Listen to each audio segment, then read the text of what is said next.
बेटा I hope सबने थोड़ा सा प्रोजेक्टाइल मोशन को समझा होगा कि ये कुछ भी नहीं होता, जस्ट दो 1D मोशन को मैच करना होता है, बस थोड़ा सा मैचिंग करना होता है और कुछ नहीं।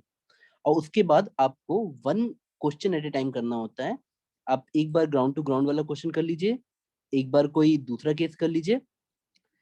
बेटा एक टॉपिक होता है इसमें, motion on the incline plane. ये जस्ट रिवीजन होता है प्रोजेक्टाइल मोशन का।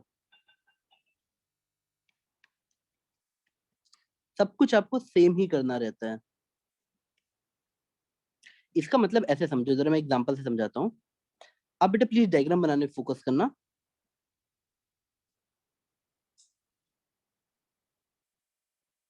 मान लो किसी ने ऐसे प्रोजेक्टाइल को फेंका, ये इंक्लाइंड प्लेन है, जो ट्रायंगल है ना बेटा, वो इंक्लाइंड प्लेन है। मतलब ऐसा सोचो कि आप पहाड़ी के किसी नीचे पॉइंट पे खड़े हो और आपको एक बॉल ऊपर फेंकनी है, और ये रेड कलर का जो पाथ है, ये प्रोजेक्टाइल का पाथ है। अब देखो बेटा, हमारे लिए बड़ा इंपॉर्टेंट रहता है, और ये इनिशियल वेलोसिटी यू है। हमारे लिए बड़ा इंपॉर्टेंट रहता है कि हम लोग काइनेमेटिक्स पढ़ते वक्त, कभी भी काइनेमेटिक्स का मतलब पोजीशन, वेलोसिटी, एक्सेलरेशन निकालते वक्त कोऑर्डिनेट्स को वेल डिफाइन करें। एक्स, अगर यहाँ पे बेटा कोऑर्डिनेट हमारे गुलाम होते हैं, हम उन्हें कहीं भी मान सकते हैं। बस एक चीज याद रखना, कभी भी एक्स वाई के बीच में एंगल 90 ही रखना।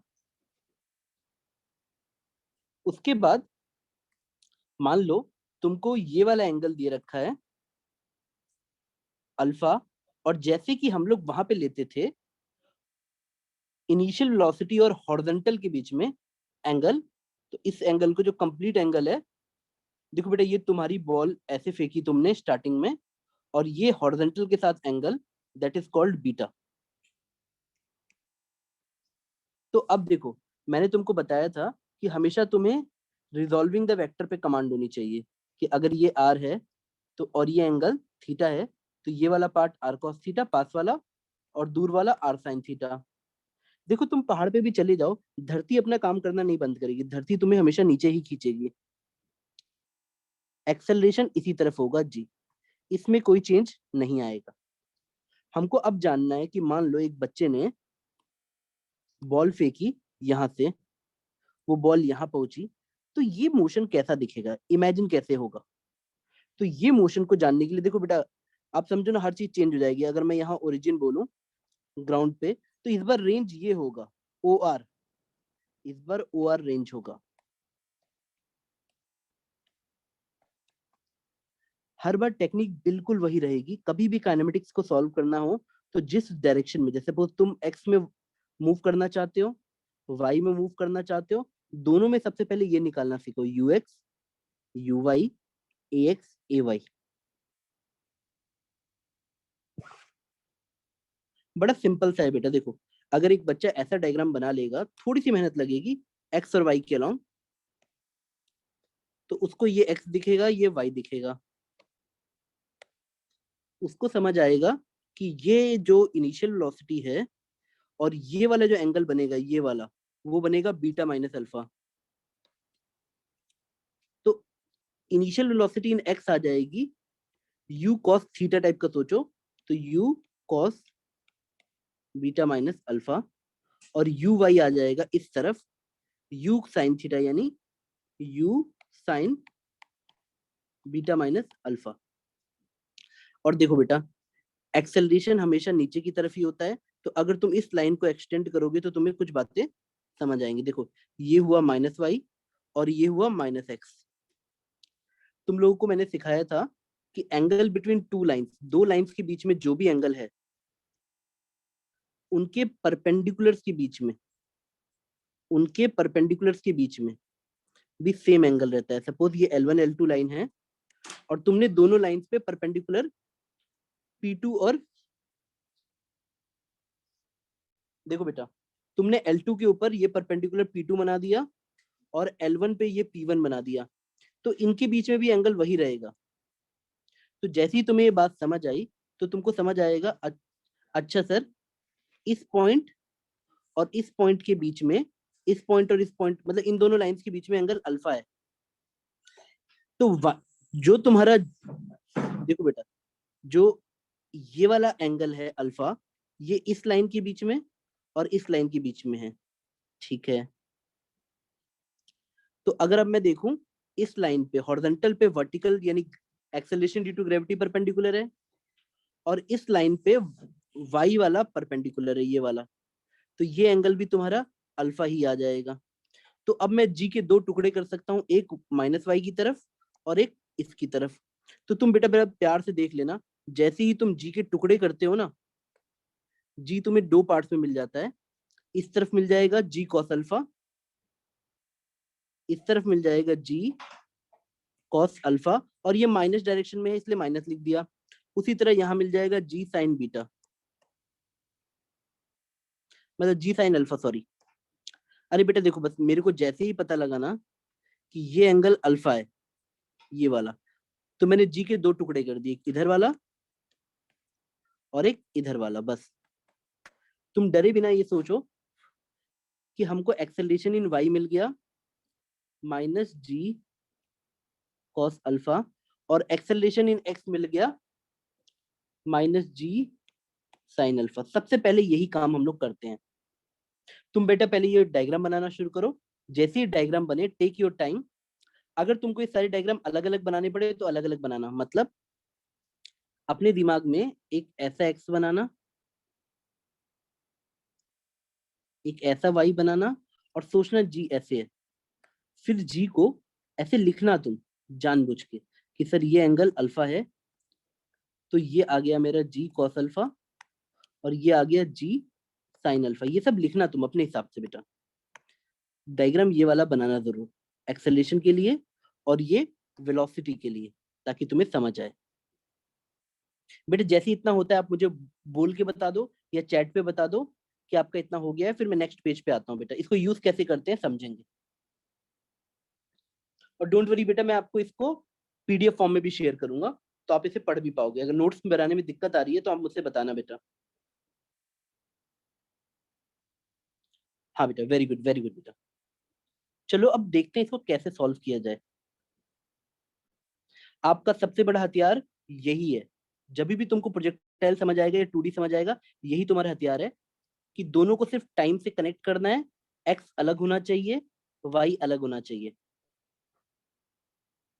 अब तुम चुपचाप से जान चुके हो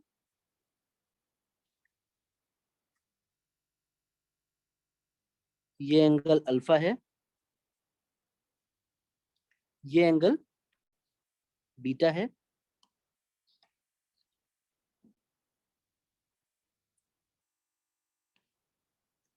और ओ से आर बेटा ये रेंज है।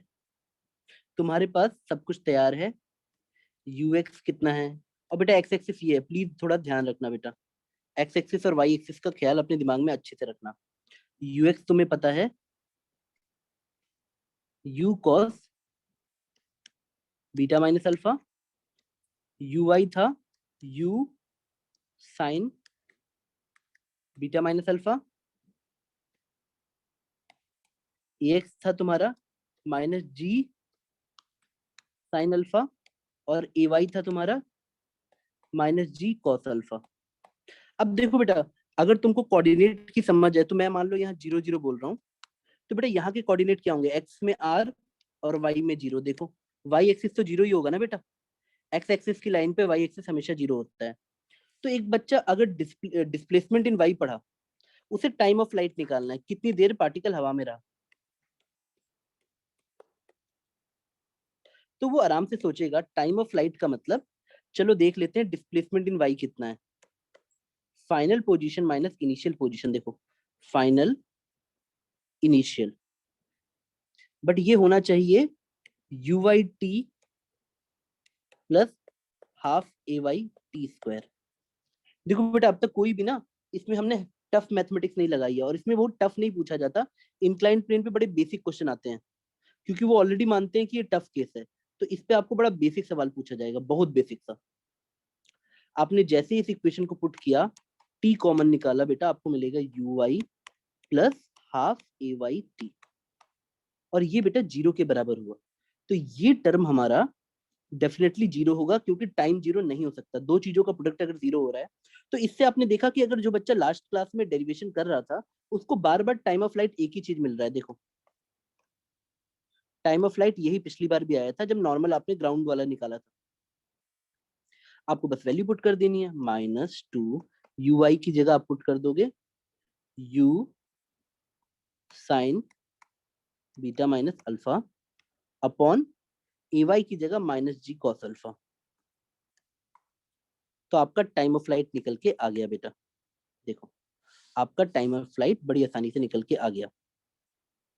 और आप देखोगे सर ये तो पहले जैसा ही है। बिल्कुल सही बात है बेटा। अगर आप ग्राउंड पे होते तो अल्फा की वैल्यू इंक्लाइन प्लेन जीरो कर देना था, आपका आंसर पिछली बार की तरह ही आ जाता। अल्फा जैसे ही जीरो करते, नीचे भी तुम्हें 2u साइन थीटा बाई जी मिल जाता। तो तुम बोलोगे अच्छा सर इस केस में अगर हम अल्फा जीरो कर दें तो हमें ग्राउंड वाला केस मिल जाएगा। बेटा बिल्कुल सही बात है बेटा। वैसे बेटा ये टाइम निकालना सीख गए?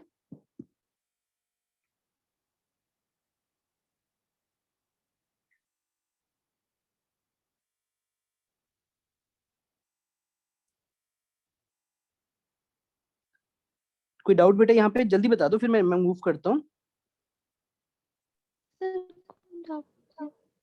हाँ बोलो बेटा। सर कोई डाउट नहीं है। हाँ गुड गुड गुड गुड बेटा। चलो हम नेक्स्ट उस पे चलते हैं बेटा। Hello sir. हाँ बेटा बोलो। सर एक बार टाइम ऑफ फ्लाइट सर एक और बार बताएंगे? बेटा आपको डाउट कहाँ पे, आप बता दो ना, मैं बता दे रहा हूँ। सर आपने ये 0 इक्वल टू टी, सर ये इसके बाद आपने क्या किया था? बेटा कुछ भी नहीं किया। जब दो चीजों का प्रोडक्ट जीरो होता है तो बेटा 5 इंटू जीरो जीरो हो सकता है, 0 इंटू जीरो जीरो हो सकता है। जब मुझे पता है जीरो, कभी भी जीरो जब मुझे मिल रहा है तो कोई एक चीज जीरो होगी ही होगी। देख पा रही हो, मैंने इस आइडेंटिटी को, इसको और इसको मल्टीप्लाई किया and I am getting zero. That means किसी एक को जीरो करना पड़ेगा। टाइम जीरो नहीं हो सकता है बेटा। पत्थर फेंकोगे कुछ तो टाइम लगेगा ही ना इंक्लाइन प्लेन पे भी। तो ये वाला टर्म मस्ट बी जीरो। ठीक है, आपको बस देखना है कि मैंने y में सॉल्व किया, equation I have solved in y, और y में मैंने y के वेरिएबल लिए। Displacement in y, initially y coordinate zero होता है, फाइनली भी y कोऑर्डिनेट जीरो है, तो फाइनल माइनस इनिशियल। आपको समझ आया बेटा? Yes sir.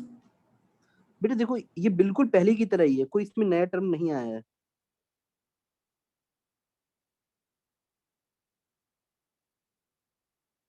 चलो बेटा स्टार्ट करते हैं नेक्स्ट।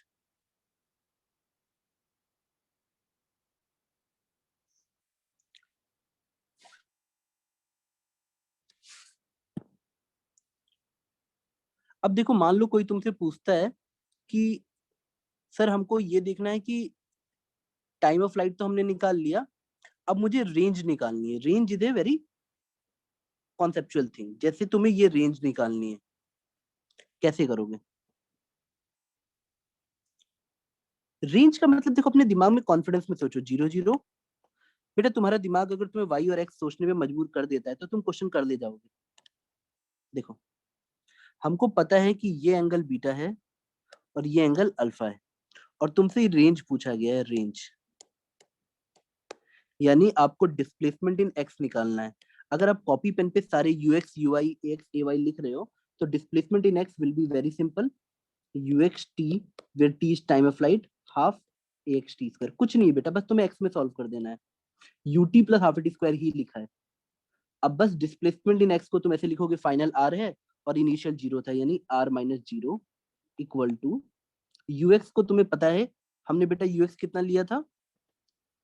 देखो बेटा ux था हमारा u cos beta minus alpha. Time of flight हमने थोड़ी देर पहले ही निकाला था बेटा। देखो 2u sine beta minus alpha upon g cos alpha. तो आपको यहाँ पे वो टाइम ऑफ फ्लाइट पुट करना पड़ेगा। एक्सेलरेशन इन एक्स भी बेटा देखो, हमें पता है कि एक्सेलरेशन एक्स में और वाई में कितना था। एक्सेलरेशन इन वाई था हमारा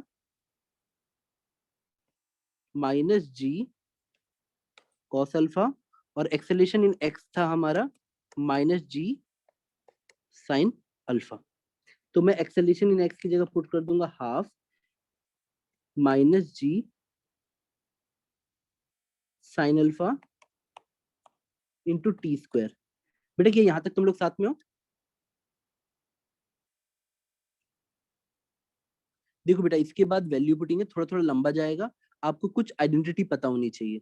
तो जनरली Yes, क्या sir. होता है, आपको इसके बाद कुछ जैसे आइडेंटिटी, जैसे मैं यहाँ पुट करूंगा तो लंबा जाएगा, तो आपको थोड़े से उसको टर्म पता होने चाहिए जो आपको कॉमन लेके अच्छा अच्छा सुंदर सुंदर कर दे। मान लो एक बच्चा पुट कर देता डायरेक्टली, तो उसको ये दिखता है इक्वेशन। देखो बेटा मैं साथ साथ कर रहा हूँ, आप लोग भी साथ साथ करो तब बेटर समझ आएगा। जैसे ही तुम ये पुट करते, ये वाला पुट करोगे, जैसे ही तुम ये वाला यहाँ पुट करोगे, तुम्हारा टाइम देने के बाद ये इक्वेशन ऐसी दिखेगी, u टू यू, तो इसमें से कॉमन आ जाएगा u square g cos square alpha. मैं दो बेटा वैल्यू पुटिंग के बाद बता रहा हूँ बेटा।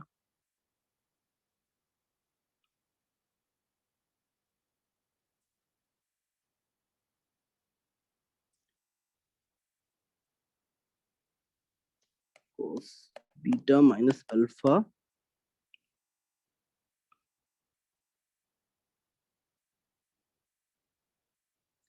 Sign beta minus alpha. बेटा आप लोग साथ साथ नोट करना, थोड़ा सा लेंदी दिखेगा बट इजी रिजल्ट हो जाएगा बाद में।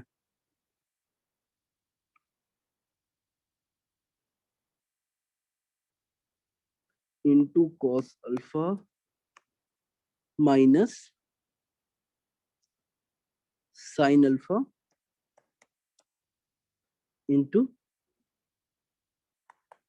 Sine square beta minus alpha.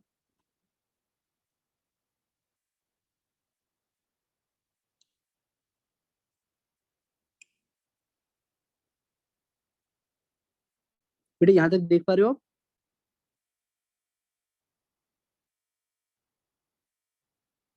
Yes, sir. बेटा ये कुछ ऐसा दिखेगा आपको, और एक टू मिसिंग है, मैंने टू नहीं लिखा यहाँ पे। ठीक है बेटा, टाइम पुट करोगे तो यहाँ से ऊपर से 4 आएगा ना, तो 4 से नीचे वाला 2 कट जाएगा, इस तरह से एक्सप्रेशन आ जाएगा।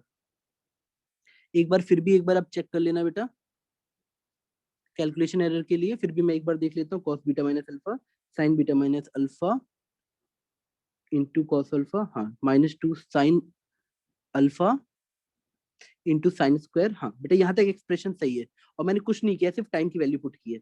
मैंने यहाँ तक अब तक सिर्फ यही किया है कि इसको उठा के यहाँ और यहाँ पुट किया है, तो ये सिंप्लीफिकेशन है, इससे ज्यादा कुछ नहीं। अगर अब तुम इसमें थोड़ा सा चेंजेस लाओगे, कैसे चेंजेस मैं बता रहा हूँ, देखो बेटा आई होप तुम लोगों को ये सारे फॉर्मूले पता हो, नहीं हो तो मैं बताते जाता हूँ, तुम बताना मुझे कौन सा तुम्हें पता है कौन सा नहीं पता है। क्या बेटा आप लोगों को, मैं अगले पेज पे बता देता हूँ बेटा, क्या आप लोग को ये फॉर्मूला पता है बेटा, cos square theta minus sine square theta equal to cos 2 theta. बेटा क्या आपको फॉर्मूला पता है?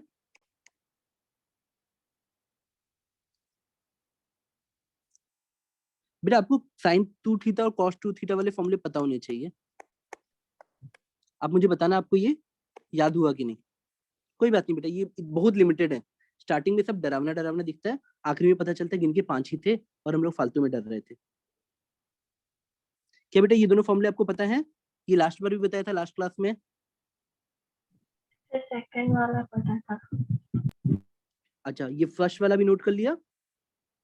फर्स्ट वाला पता है आपको एक एक ना ताकत देता है कि आप cos 2 थीटा और sin 2 थीटा में मतलब चीजों को एक्सचेंज कर सकते हो, मतलब cos 2 थीटा से एक्सचेंज कर सकते हो। मैं दिखाता हूँ इसका मतलब क्या है। सपोज बचपन से सबको पता है कि cos स्क्वायर थीटा की जगह आप लिख सकते हो 1 माइनस साइन स्क्वायर थीटा। तो जैसे ही तुम यहाँ ये पुट करते हो, तुम्हारा ये एक्सप्रेशन हो जाता है 1 minus 2 sine square theta equal to cos 2 theta. यानी एक बच्चा अगर जैसे ही सोचेगा उसको पता लग जाएगा 1 minus cos 2 theta equal to 2 sine square theta. बेटा ये आइडेंटिटी देखो, रटो मत, बस इससे याद रख लो कि इससे बन जाएगी। देख पा रहे हो? कोई डाउट? बेटा कई बार ऐसा होगा ना, आपको थीटा को 2 थीटा में कन्वर्ट करना पड़ेगा या वाइस वर्सा, तब ये सारी चीजें यूजफुल हो जाती हैं। मैं तुमको दिखाता हूँ बेटा एक जगह और बेटा तुमको थोड़ा थोड़ा ये सब भी पता होना चाहिए। मुझे बताते चलना बेटा आपको ये सब पता है कि नहीं, अगर नहीं पता है मैं सब बताऊंगा। साइन ए प्लस बी पता है बेटा कैसे देखते हैं?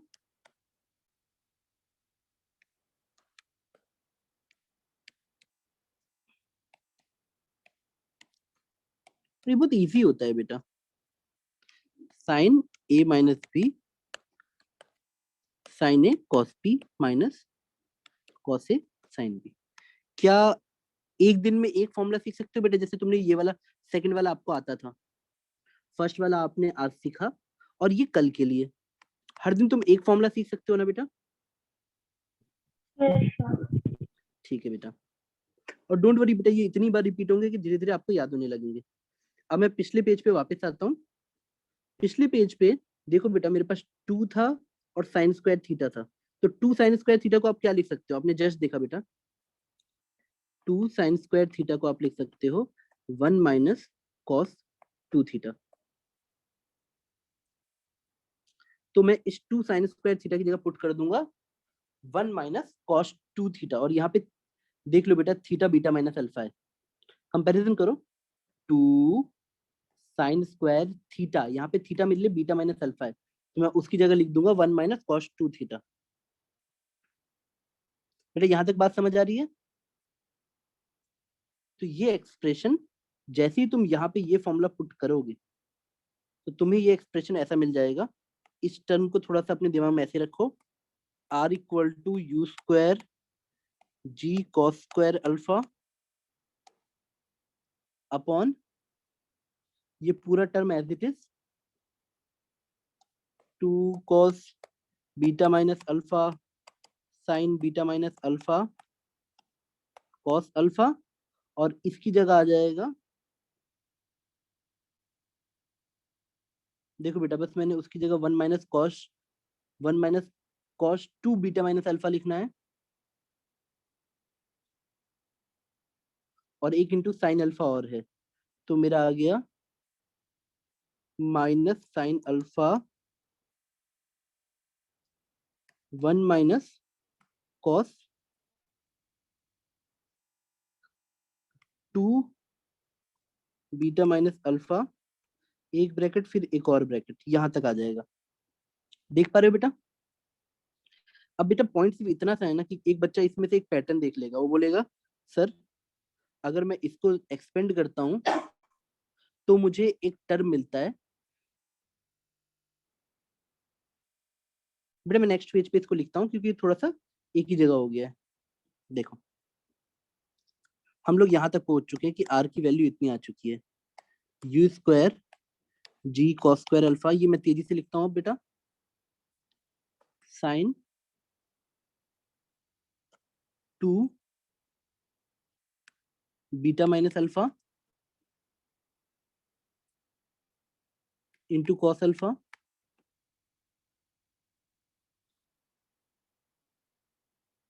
माइनस, एक्सपेंड कर दिया बेटा मैंने, minus sine alpha plus sine alpha cos 2 beta minus alpha.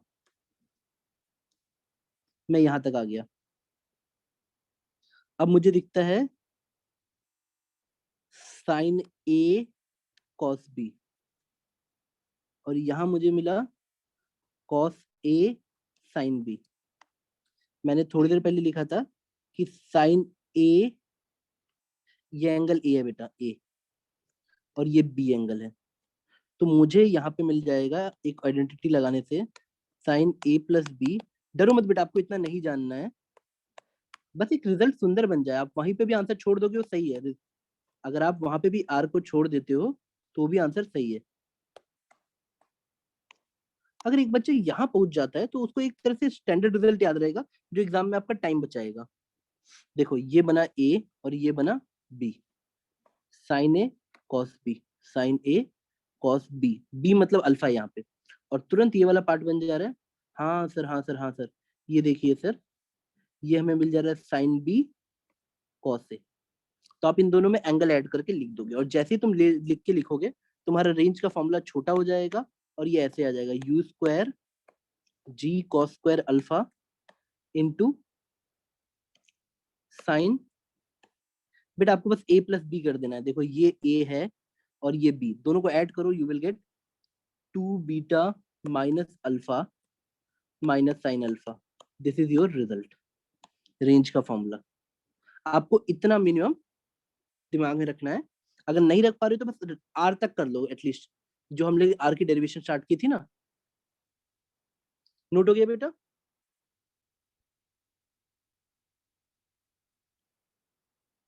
बेटा पता है मैंने Yes, जितनी sir. आइडेंटिटी यूज होगी सब लिख ली है, सब कुछ बता दिया है। आप अपने पे कॉन्फिडेंस रखो, जब कॉपी पेन चलाओगे ये सारा चीज मैच कर जाएगा आपका। अब तुम यहाँ है, एक बच्चे से पूछा अच्छा ठीक है चलो तुमने टाइम ऑफ फ्लाइट निकाल लिया, तुमने रेंज निकाल लिया, लेकिन मान लो मैं चाहता हूँ कि मेरी यू स्पीड पे सबसे ज्यादा दूर जाए, तो एंगल कौन सा चुनोगे? बेटा तुम बताओ, इंक्लाइन प्लेन पे, जैसे मैं इंक्लाइन प्लेन पे हूँ तो मेरे हाथ में क्या रहता है? अगर मेरे हाथ में यू का कंट्रोल है, मैं क्या पहाड़ का अल्फा कंट्रोल कर सकता हूँ? नहीं, मैं बीटा जरूर कंट्रोल कर सकता हूँ, एंगल। अगर स्पीड भी फिक्स है, only I can vary v to maximise the range. तो आपसे पूछा गया है कि मैक्सिमम रेंज क्या होगा। एक बच्चा कुछ नहीं करेगा, वो बस रेंज के फॉर्मूले को लिखेगा और बोलूंगा मैं तुमसे ही पूछता हूँ बताओ मुझे, रेंज का फॉर्मूला ही आपको बता देगा। अब जैसे ही रेंज का फॉर्मूला लिखते हो यू स्क्वायर, बस ये देखो उसमें से कौन सी चीज चेंज नहीं हो सकती बेटा। आप क्या इस एक्सप्रेशन में कुछ चेंज कर सकते हो? नहीं बेटा। आपके पास कोई कोई बेटा मिसाइल लॉन्चर है, कुछ भी है, उसकी मैक्सिमम स्पीड या थ्रॉटल स्पीड फिक्स रहती है, देखो ये फिक्स है। अंदर क्या आता है? Sine 2 beta minus alpha minus sine alpha. इस पूरे एक्सप्रेशन में ना आप साइन अल्फा चेंज कर सकते हो, आप सिर्फ क्या चेंज कर सकते हो, क्या आपके कंट्रोल में है? ये वाला पार्ट। अगर आपका टोटल एक्सप्रेशन मैक्सिमम चाहिए तो ये वाली पार्ट को मैक्सिमा बनना पड़ेगा, और कोई मुश्किल नहीं है बेटा। क्यों? साइन थीटा मैक्सिमा तब बनता है जब साइन 90 होता है, दैट इज 1। तो एक बच्चा बड़ी कॉमन सेंस से बोल देगा sir you want to say कि sine 2 beta minus alpha must be 1। हाँ बेटा मैं यही बोलना चाह रहा हूँ, और that means 2 beta minus alpha must B 90 degree. अब बेटा आपका बीटा आपको पता लग गया? कोई डाउट है? अगर आपसे कोई पूछे ना what will be the value of beta, तो बीटा का आंसर आ जाएगा बेटा 90। अल्फा इधर आएगा, अल्फा बाई 2 प्लस 90 बाई 2, यानी अब देख पा रहे हो बेटा?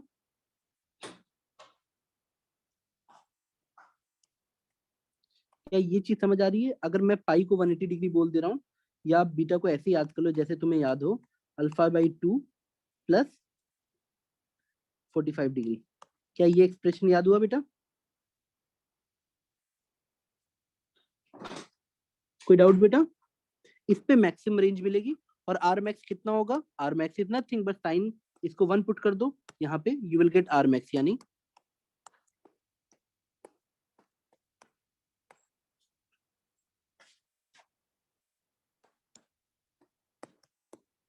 ये है आर मैक्स। याद हो गया बेटा? और मैं तुमको एक टेक्निक बताता हूँ, अगर तुम्हें projectile up the incline plane पता है तो तुम्हें नॉर्मल वाला भी प्रोजेक्टाइल याद रहेगा, तुमको बेटा डाउन द इंक्लाइन भी याद रहेगा, सब इसी पे बेस्ड है। देखो अल्फा 0 पुट करो, खटाखट तुम्हारे सारे आंसर आने लगेंगे पुराने वाले। देखो ना इस केस में भी तुमने अल्फा 0 पुट किया तो ग्राउंड वाला केस बन जाएगा। अगर तुम्हें अप द इंक्लाइन पता है तो उससे ग्राउंड वाला केस चुटकियों में बन जाएगा बेटा, चुटकियों में। बेटा ये बात समझ आई? Yes sir. तो मैं आप लोगों पे छोड़ूंगा एक दो केस देके क्वेश्चन करने के लिए। अब बेटा क्या उसी तरह से हम लोग डाउन द इंक्लाइन देखें एक बार? इसमें क्वेश्चन बेटा बहुत सारे बनते हैं। मैं डाउन द इंक्लाइन की तरफ आता हूँ।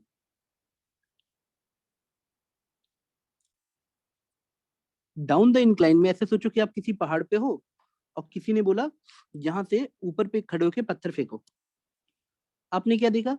Sir let us imagine horizontal line, horizontal line imagine करो। बेटा पता है देयर इज ए पैटर्न, अगर एक बच्चा ऑब्जर्वेशन अच्छी करता है ना उसको हमेशा पैटर्न दिखेगा। अच्छा सर, इंक्लाइन प्लेन वाला एंगल हमने अल्फा पिछली बार भी लिया था। हम लोग हर बार जो अपना एंगल ऑफ प्रोजेक्शन बनाते हैं वो हॉरिजॉन्टल के साथ नापते हैं। देखो पिछले केस में भी, पिछले केस में भी आप ध्यान से देखो, हमने हॉरिजॉन्टल के साथ बीटा को लिखा था, हॉरिजॉन्टल के साथ में। इस बार भी एग्जैक्टली हम वैसा ही कर रहे हैं। अगर हमने प्रोजेक्ट किया है चीज को यू स्पीड से, तो हम हॉरिजॉन्टल के साथ एंगल बीटा लिखेंगे। मैंने y और x ऐसे मानने हैं। देखो बेटा ये बना तुम्हारा y एक्सिस और ये बना तुम्हारा x एक्सिस। y x मेरी मर्जी पे है तो मैंने ऐसे मान लिया, बट याद रखना धरती को फर्क नहीं पड़ता, तुम पत्थर कैसे भी फेंको धरती नीचे ही खींचेगी, तो g की वैल्यू ऐसी ही आएगी। देख पा रहे हो बेटा यहाँ तक?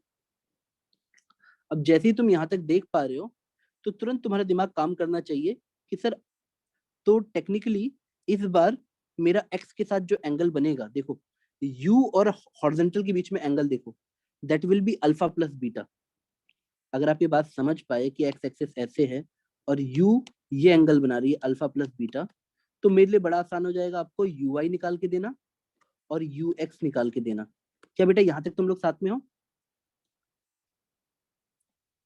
हम लोग यस को सर। यही करना है, u cos alpha plus beta, ui u sin alpha plus beta. यहाँ तक कोई डाउट बेटा?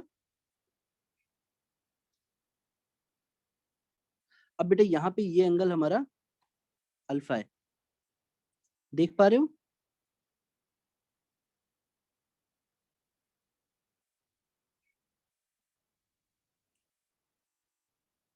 देखो कैसे अल्फा है, इन दो लाइंस को देखो, इन दोनों लाइंस को, ये जी इस पे परपेंडिकुलर है, सही बात है, यही ये वाली लाइन इस पे परपेंडिकुलर है, तो जो इन दोनों के बीच में एंगल होगा वही इन दोनों के बीच में भी होगा। तो मुझे क्या मिला बेटा बताओ? इस तरफ मिला जी। बेटा देखो अगर आपको ये देखने में दिक्कत है तो थोड़ा थोड़ा रिलैक्स करके आप अलग से बना लिया करो। फॉर एग्जाम्पल आप ऐसे बना लिया करो अलग से कि सर लेटस से कि जी नीचे है और आपने इधर बोला है वाई है माइनस वाई और इधर प्लस एक्स है, तो तुमको जैसे ये एंगल अल्फा मिला तुम्हारा दिमाग इस तरफ आना चाहिए कि सर एक्सेलरेशन इन एक्स हमारा आ जाएगा जी साइन अल्फा। अब देखो इस बार हमने पॉजिटिव एक्स इधर माना है तो acceleration in x g sine alpha आया और एक्सेलरेशन इन वाई हमारा आया g cos alpha, but negative वाला। क्यों? देखो यहाँ माइनस वाई है और यहाँ प्लस एक्स है और यहाँ माइनस एक्स है, तो इस बार एक्स कंपोनेंट हमारा पॉजिटिव आया है। बेटा सबसे पहले यूएक्स यूआई एक से वाई नोट कर लो जल्दी से। बेटा नोट हो गया यहाँ तक?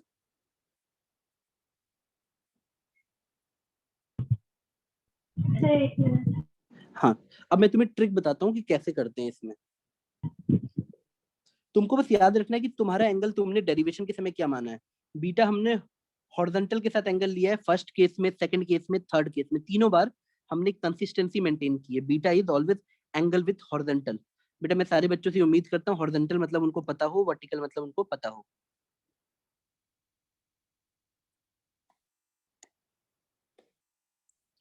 बेटा इतना जैसी नोट हो मुझे बताना।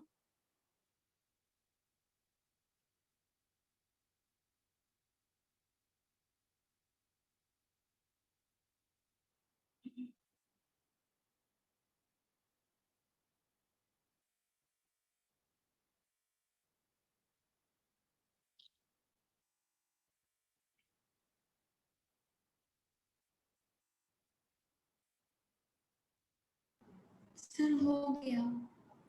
अब ट्रिक लिखो, लिखो इसमें ट्रिक इज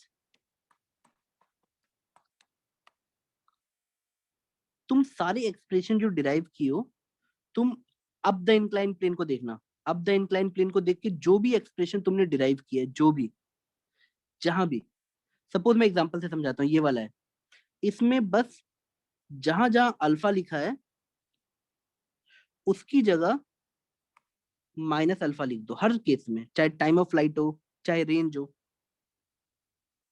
अब तुम बोलोगे सर क्या हो जाएगा, फिर जैसे ही तुम अल्फा को माइनस अल्फा लिखोगी तुम्हारा रेंज के फॉर्मूला आ जाएगा यू स्क्वायर जी कॉस। बेटा देखो, बेटा कॉस माइन, मैं तुमको कुछ ये वाली चीज भी बता देता हूँ, cos minus alpha equal to cos alpha, और sine minus alpha equal to minus sine alpha, ये अंतर होता है बेटा, समझ लो।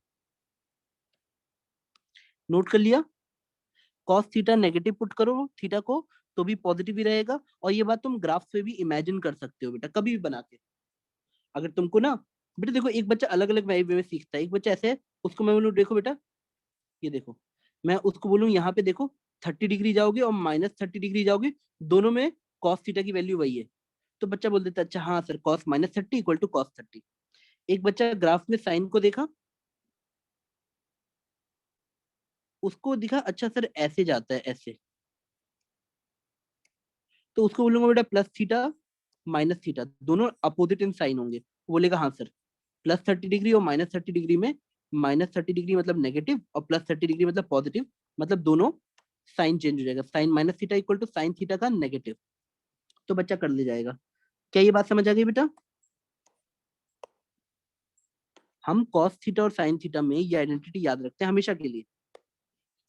अब देखो कितना आसान है, तुमने you square cos square alpha लिखा, क्योंकि बेटा कॉस माइनस थीटा भी पुट कर, कॉस माइनस अल्फा पुट करके स्क्वायर कर देता तो भी मुझे आंसर वही मिलता।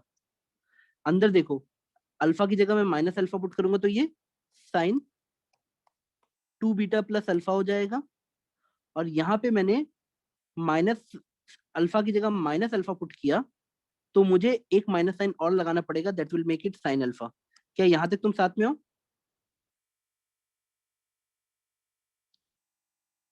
अच्छा बेटा देखो, मैं तुमको टेक्निक बताता हूँ, प्लीज ध्यान देना। टेक्निक इतनी सिंपल सी है कि तुम बीच, तुम्हारे पास 3 केस हैं, एक ग्राउंड वाला, एक अप द इंक्लाइन, और एक डाउन द इंक्लाइन। तुम बस एक बात याद रख लेना कि बीटा हमारा हॉरिजॉन्टल के साथ एंगल है हर जगह,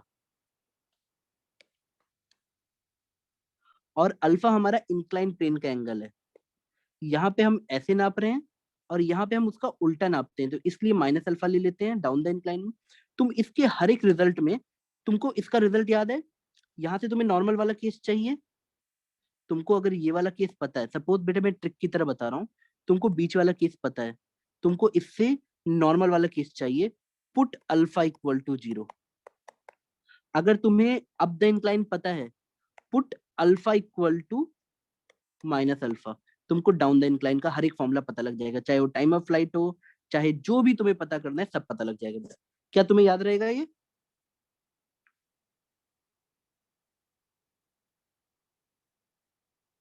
यस सर। ठीक है बेटा, आई होप कि तुम एक एक बार चीजें करके एक बार समझने की कोशिश करोगे।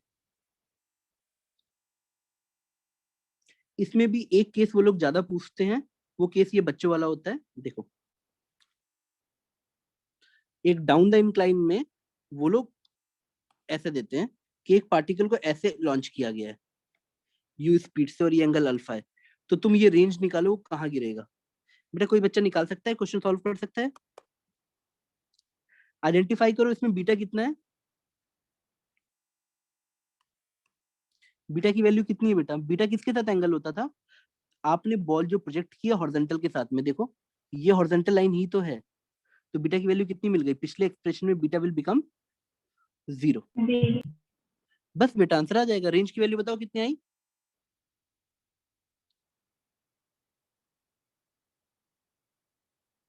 बेटा रेंज का फॉर्मूला हमने लिखा था, कोई बात नहीं बेटा, तुम जैसे भी याद करना चाहो चलेगा। रेंज मतलब ये दूरी, यहाँ पे ये वाली दूरी रेंज कहलाएगी बेटा। और क्वेश्चन में लैंग्वेज फॉर्म में लिखा होगा कि एक बच्चे ने एक इंक्लाइन प्लेन में हॉरिजॉन्टली बॉल फेंकी, वो इंक्लाइन प्लेन पे कितनी दूर गिरेगी, यहाँ कितनी दूर जाके गिरेगी। जो अप द इंक्लाइन प्लेन का फॉर्मूला था उसको याद करो,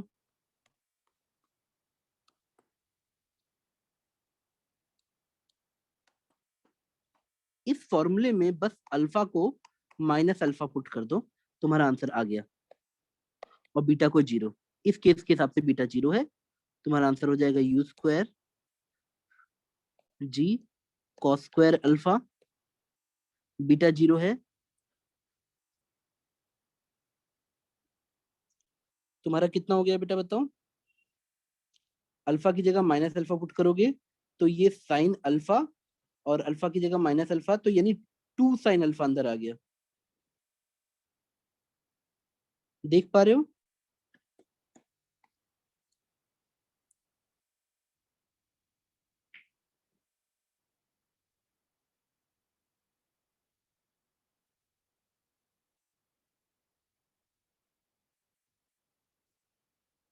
देख पाए बेटा? कोई डाउट यहां तक?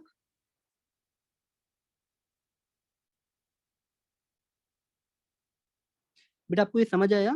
देखो यहाँ बीटा 0 हो गया, साइन माइनस अल्फा है, अल्फा की जगह माइनस अल्फा पुट करोगे तो माइनस माइनस करके साइन अल्फा, और इससे भी साइन अल्फा, तो 2 साइन अल्फा। यहाँ तक आ गए? Yes Yes. Sir. Yes sir. अच्छा ठीक है, गुड बेटा।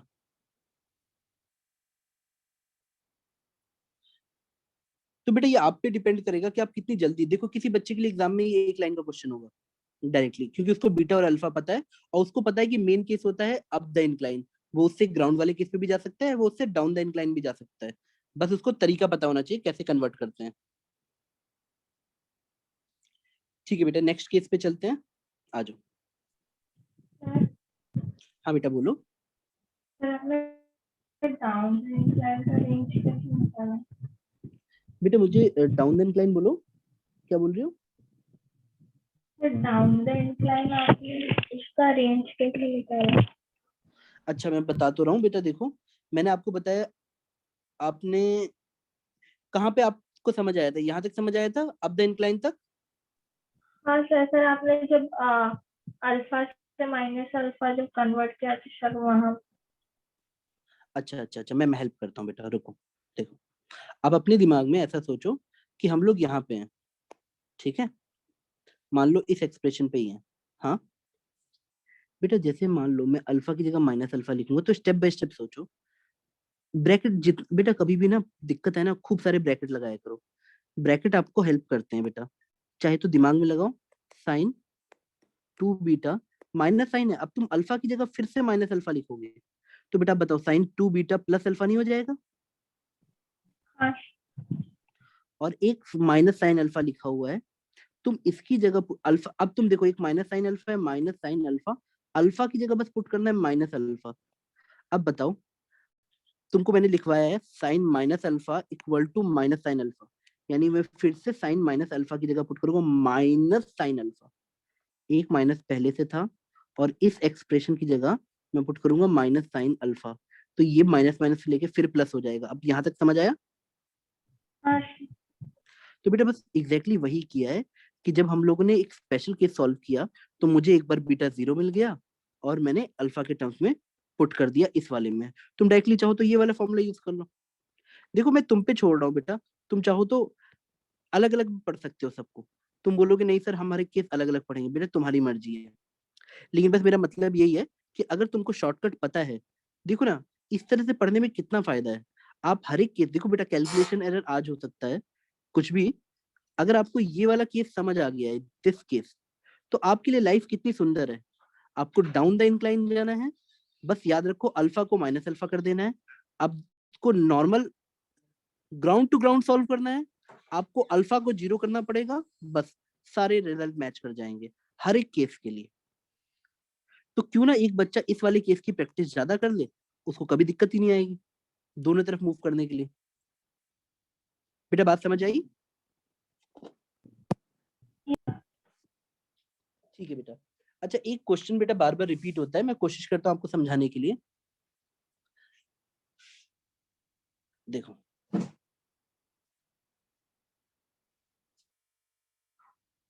आपको वो एक वॉल देगा, क्वेश्चन ध्यान से सुनना, ये क्वेश्चन रिपीट होता है बेटा। देखो आपसे बोला गया, पूरा क्वेश्चन समझना बेटा, एक बॉल को फेंका गया और ये एक वर्टिकल वॉल से टकराता है। अगर ये वॉल नहीं होती, पहले क्वेश्चन समझ लेना, वर्टिकल वॉल नहीं होती तो ये यहाँ गिरता बेटा।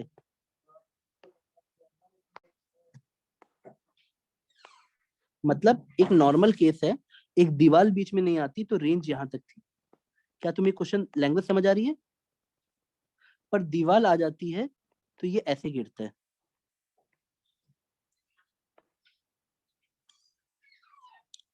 आपको यहाँ बोलते हैं कि दीवार के साथ जो कोलिजन हुआ है, इलास्टिक कोलिजन हुआ है। बेटा पहले क्वेश्चन आराम से समझ लो। तुम्हारे घर के पास तुम्हारे हाथ में एक क्रिकेट की बॉल है और उसके तुम्हारे सामने एक वर्टिकल वॉल है। तुमने बॉल को दीवार पे फेंकी। अगर दीवार नहीं होती तो नॉर्मल प्रोजेक्टाइल होता, ग्राउंड टू ग्राउंड। वो आपको ये दे देता है कि यू की वैल्यू कितनी है। मान लो उसने 10 दे दिया, 10 मीटर पर सेकेंड। उसने तुम्हें एंगल 37 दे दिया और तुमको उसने ये दूरी दे दी, ये वाली 4 मीटर। अब वो तुमसे पूछता है, इलास्टिक कोलिजन की डेफिनेशन होती है कि तुम जैसे टकराओगे तुम उसी स्पीड से वापस आ जाओगे। इलास्टिक कोलिजन में no loss of kinetic energy होता है, या स्पीड का लॉस नहीं होता। No loss of kinetic. तुम बेटा हिंदी में ऐसे समझना, अगर इस पॉइंट पे टकराते वक्त स्पीड 5 मीटर पर सेकंड है एग्जांपल के लिए, तो जस्ट टकराने के बाद भी स्पीड 5 मीटर पर सेकंड ही रहेगी, बस डायरेक्शन बदल जाएगा। ऐसा ऑब्जर्व करो, 5 से आ रही थी, 5 से चली जाएगी। क्या ये लाइन समझ आई? इलास्टिक कोलिजन में नो लॉस ऑफ स्पीड और काइनेटिक एनर्जी होता है। आपसे फिर पूछता है कि वो यहाँ कितनी दूर गिरेगी, एक्स निकालो। तो बच्चा इसको इतना लंबा बना देता है क्वेश्चन को कि बच्चे से क्वेश्चन सॉल्व नहीं होता। लेकिन इसमें एक छोटी सी ट्रिक लगती है और 10 सेकंड में आपका आंसर आ जाएगा। बेटा आप सुन पा रहे हो? क्वेश्चन समझ आएगी नहीं, पहले ये बताओ। Yes sir. देखो बेटा, मेन ट्रिक क्या है कि कभी भी इलास्टिक कोलिजन होने से तुमको इस वाली जगह जाना था बट तुम ऐसे जाने लगते हो, तो ये मिरर इमेज बनता है। मेरी बात समझना, ट्रिक ये है कि तुम जब भी सही में निकालोगे तो भी ये तुम्हें मिरर की तरह दिखेगा, इसके और इसके लिए। तो एक बच्चे को जब स्पीड पता है और एंगल पता है तो वो रेंज का फॉर्मूला निकाल सकता है कि नहीं, बताओ बेटा? नॉर्मल प्रोजेक्टाइल में रेंज का फॉर्मूला निकाल लेते हैं, हाँ या ना? याद करो बेटा, 2u² sine theta cos theta by g. जल्दी से कोई बच्चा मुझे आंसर बताए, रेंज का फॉर्मूला कितना होगा? 37 डिग्री मैंने रटा दिया था। 37 का मतलब होता है 3 4 5। कोई डाउट बेटा?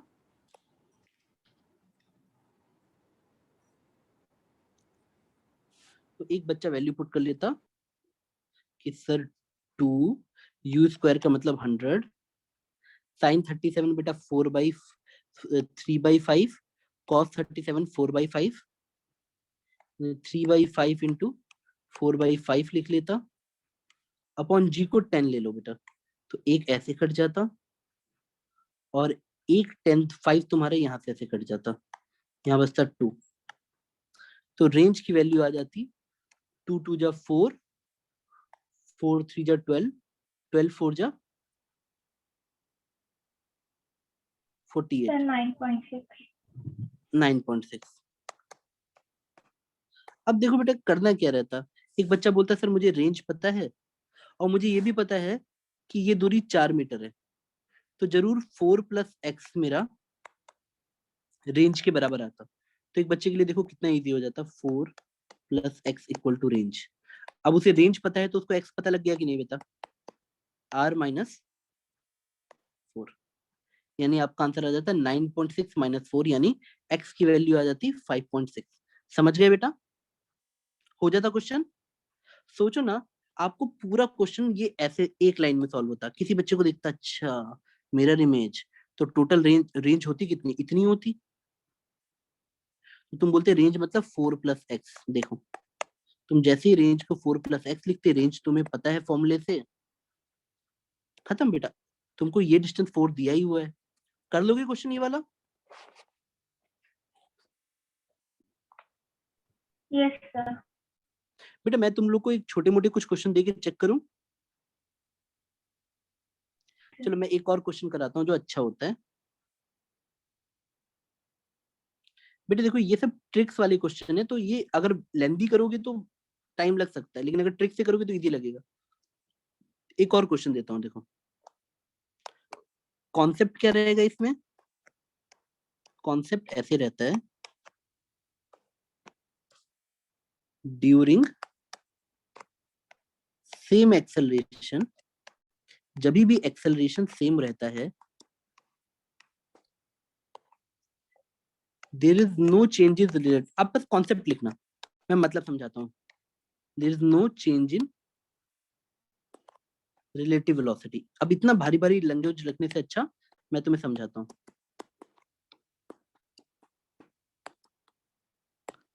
कॉन्सेप्ट तुम्हें कैसे मिलेगा, एक क्वेश्चन दिएगा और एक बच्चे को देखना वो कितना डर जाएगा क्वेश्चन में। एक बॉल को फेंका गया है, आपके पास दो बॉल हैं, एक बॉल फेंकी आपने 30 मीटर पर सेकंड से और दूसरी बॉल फेंकी आपने 60 मीटर पर सेकंड से हॉरिजॉन्टल के साथ 45 डिग्री एंगल पे। या तुम्हें जो बेटा 45 डिग्री लिखा है थोड़ा, तुमको दो बॉल फेंकी गई ए और बी, और क्वेश्चन में दिया है कैलकुलेट टी इक्वल टू 0 पे दोनों को साइमल्टेनियसली फेंका गया। अरे सोचो ना, तुम दो दोस्त किसी दीवार पे खड़े हो, दीवार के पास मतलब किसी टेरेस पे खड़े हो, एक बच्चे ने हॉरिजॉन्टली पत्थर फेंका और एक ने इंक्लाइन एंगल पे। Calculate distance between two balls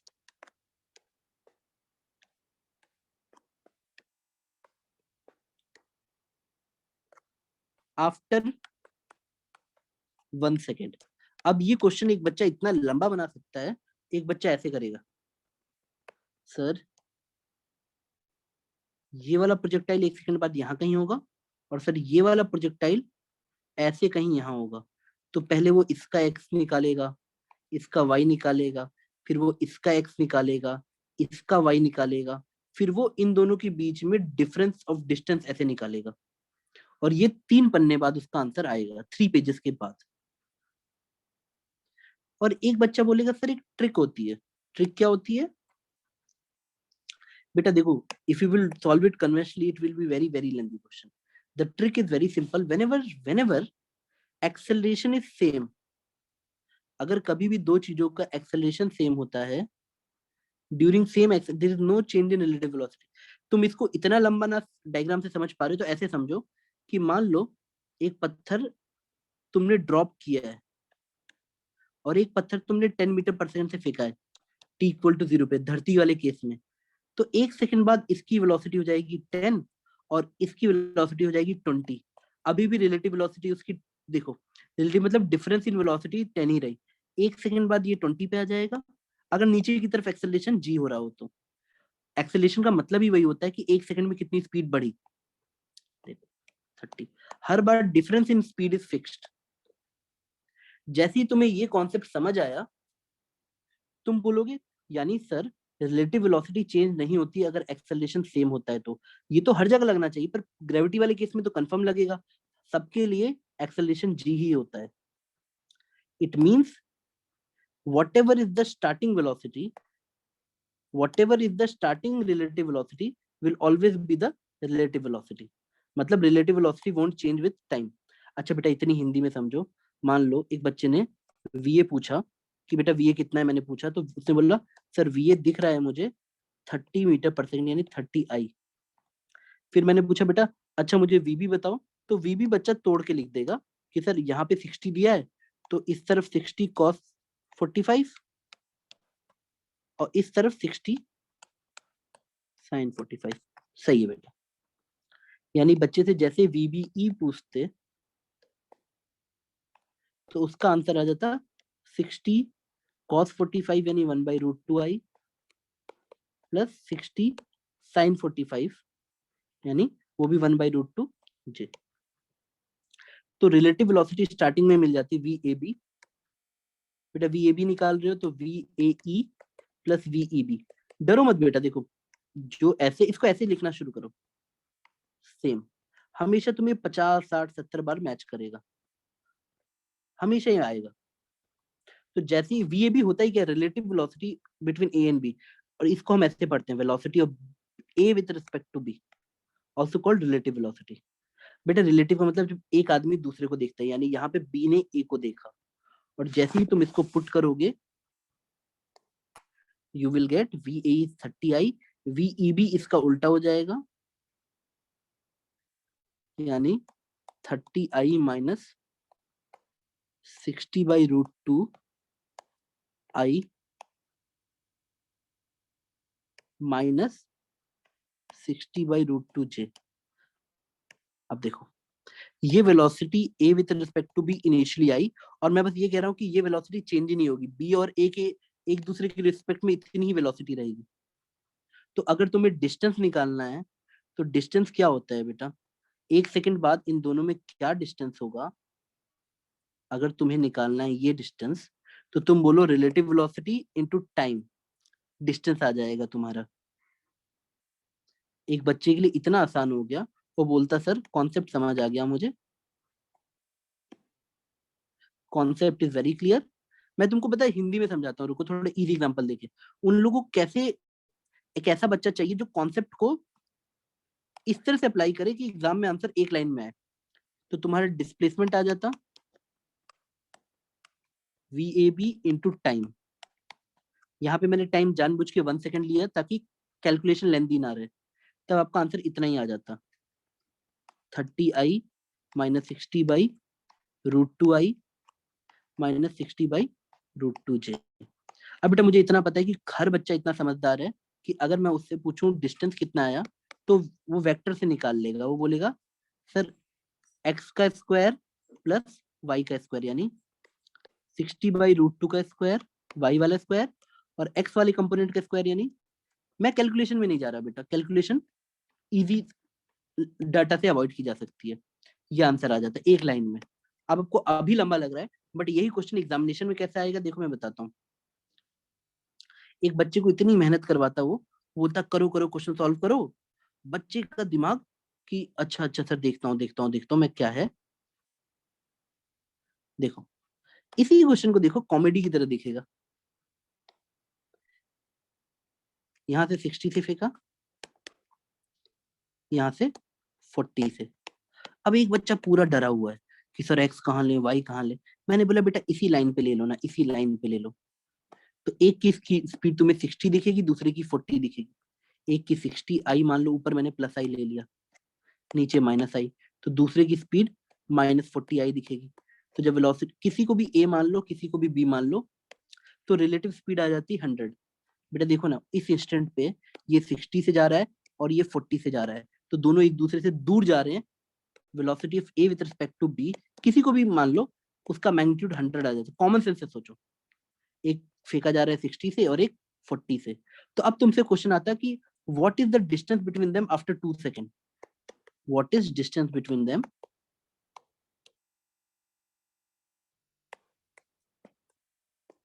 what is distance between them after 2 second. एक बच्चा परेशान है परेशान है परेशान है, दूसरा बच्चा बोलेगा अरे सर रिलेटिव स्पीड 100 है वो थोड़ा ना चेंज होगी। तो 2 सेकंड बाद उन दोनों के बीच में डिस्टेंस आ चुका होगा, relative velocity 100 into time 2 second, sir 200 metre answer है। और दूसरे बच्चे के लिए ये जंग होती कि सर ये तो बताइए पहले, और वहां पे क्वेश्चन में डायग्राम में एंगल वेंगल भी होगा, बच्चा सोच रहा होगा एंगल वेंगल सब लगा दूंगा आज।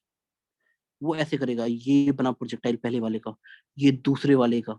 अब तुमसे पूछा गया ये वाला डिस्टेंस, अब बच्चा पागल नहीं हो जाएगा अगर प्रोजेक्टाइल से करेगा तो? तुम खुद ही सोचो ना बेटा, अगर ये क्वेश्चन प्रोजेक्टाइल से सॉल्व किया जाए तो कितना मुश्किल है। और तुमको बस ये देखना है कि रिलेटिव वेलोसिटी चेंज नहीं होती है इनटू टाइम, एक लाइन में आंसर। बेटा समझ आया? Yes sir. ठीक है बेटा, एक नेक्स्ट क्वेश्चन पे चलें। आपको ये बात समझ आ रही है ना कि कुछ क्वेश्चंस की कैटेगरी अगर आप वैसे सॉल्व करोगे तो it will be very very simple. चलो बेटा नेक्स्ट क्वेश्चन पे आते हैं। एक बार नोट करना है। हाँ नोट कर लो बेटा। और बेटा ये 1D में ग्रेविटी में भी क्वेश्चन है ऐसे कि आपको वो क्वेश्चन ऐसे देता है, बस आप ऑब्जर्व करोगे तो आपको हर जगह सेम दिखेगा। वो बोलता है एक दीवार है बड़ी सी, 100 मीटर की है।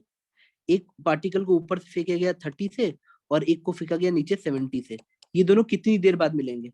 बेटा आपको पता है दोनों पे एक्सेलरेशन सेम होगा, तो रिलेटिव वेलोसिटी टाइम के साथ चेंज नहीं होगी। तो स्टार्टिंग में कितनी है? 30 + 70 100। डिस्टेंस कितना है? 100 मीटर। रिलेटिव स्पीड कितनी है? 100 मीटर पर सेकंड। तो टाइम कितना लगेगा? 1 सेकंड। एक लाइन में आंसर आ जाता है। बाकी दूसरे बच्चे क्या करेंगे? अच्छा मान लेते हैं टी सेकंड बाद मिलेंगे, तो टी सेकंड में तुम कितना है, टी सेकंड में तुम कितना ऊपर गए, दोनों का डिस्टेंस जोड़ के 100, लंबा मेथड। और एक कॉमन सेंस से बच्चा बोलेगा sir gravity is a case when acceleration is acting same on every particle, so relative velocity will not change with respect to time। अगर t इक्वल टू 0 पे इन दोनों की पास आने की स्पीड 100 थी तो वो हमेशा रहेगी। अब बस दूरी है ही कितने? 100 मीटर ही तो है, घटा देंगे। बेटा क्या यहाँ तक समझ आया? Yes sir. गुड बेटा।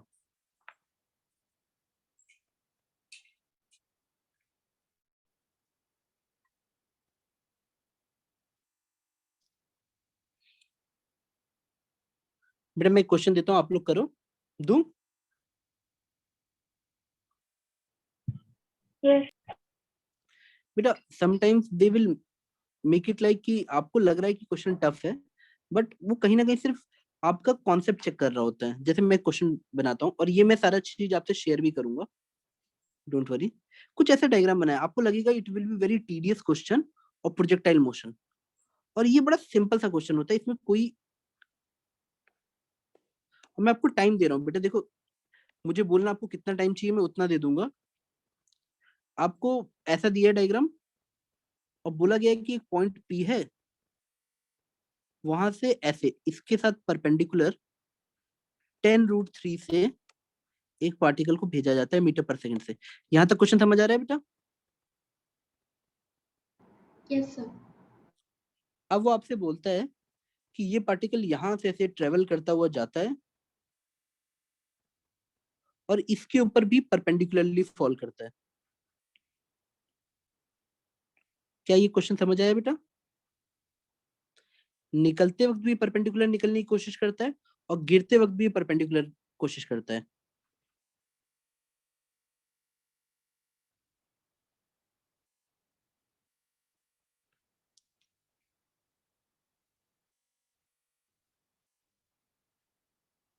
यहाँ तक क्वेश्चन समझ आया बेटा? Yes sir.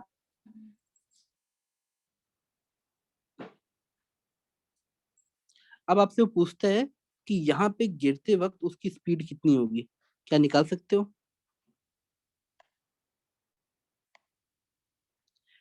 What is the speed जब वो गिर रहा होगा यहाँ पे?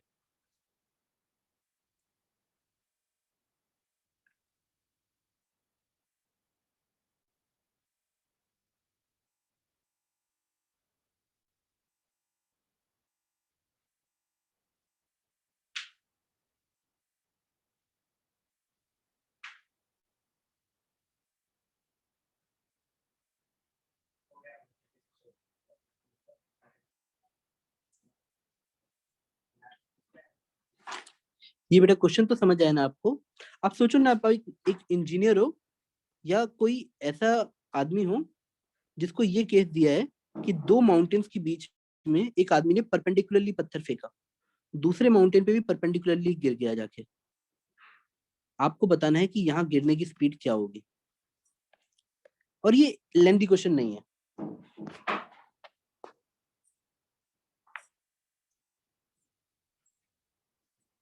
टेक योर टाइम, गलती करो, सीखो, सब चलेगा। चैट पे भेजो, जो आपको बात करनी की सर शुरू कैसे करना है वो भी पूछो, सब चलेगा बेटा।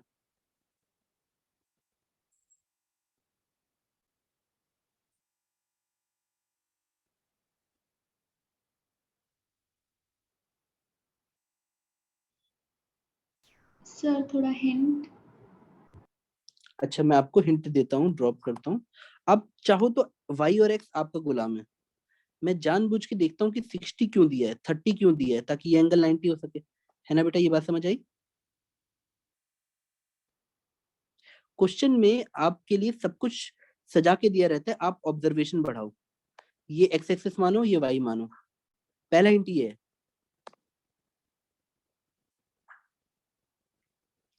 आपको ये बात थोड़ी सी समझ आई बेटा? Yes sir. अब एक बच्चा चाहे तो आराम से ऐसे कर सकता है कि लेट अस से कि सर इनिशियल स्पीड कितनी है। मैं तुमसे पूछूंगा व्हाट इज इनिशियल स्पीड, बेटा बताओ। सारी की सारी स्पीड हॉरिजॉन्टल डायरेक्शन में नहीं है एक्स के, देखो स्टार्टिंग में यूएक्स की वैल्यू कितनी है, फील लेके देखो ना, हमने तो ऐसे ही फेंका है ना एक्स डायरेक्शन में। तो एक बच्चा बोलेगा सर पूरी की पूरी स्पीड 10√3 ही एक्स में है और initial speed in y is 0।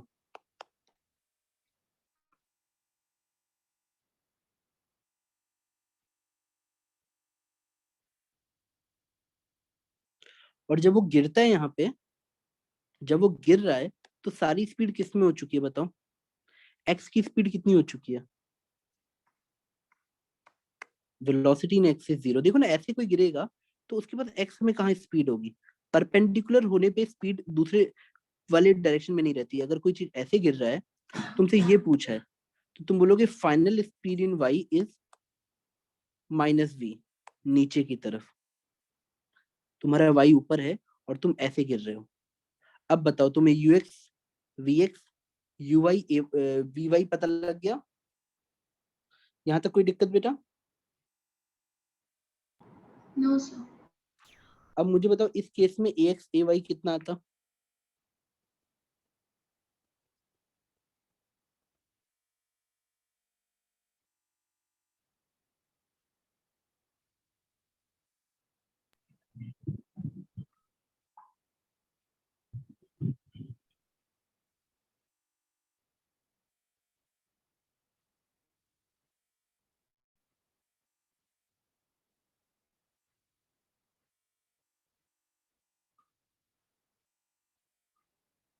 मैं निकाल के दूं बेटा? देखो, डरो मत बेटा, धरती हमेशा नीचे खींचेगी। तुम्हें जितना भी फीलिंग लेनी हो क्या हो रहा है, तुम ऐसे बोलोगे सर टेक्निकली तो धरती को तो ऐसे ही खींचना है।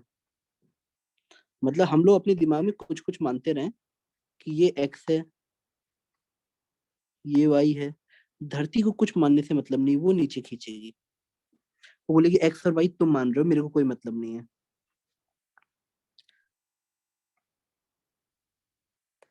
ये तुम्हारा वाई एक्सिस है और ये तुम्हारा एक्स एक्सिस है। देखो अब बताओ ये एंगल कितना होता?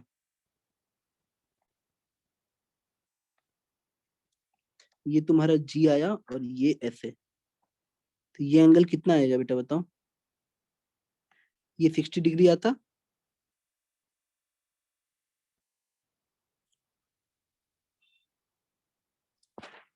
किसी को ये एंगल समझ आया बेटा? ये एंगल कितना निकाल सकते हो तुम? तुमको जैसे समझना समझो। देखो ये लाइन और ये लाइन के बीच में एंगल 30 है, इनका परपेंडिकुलर खोजा करो।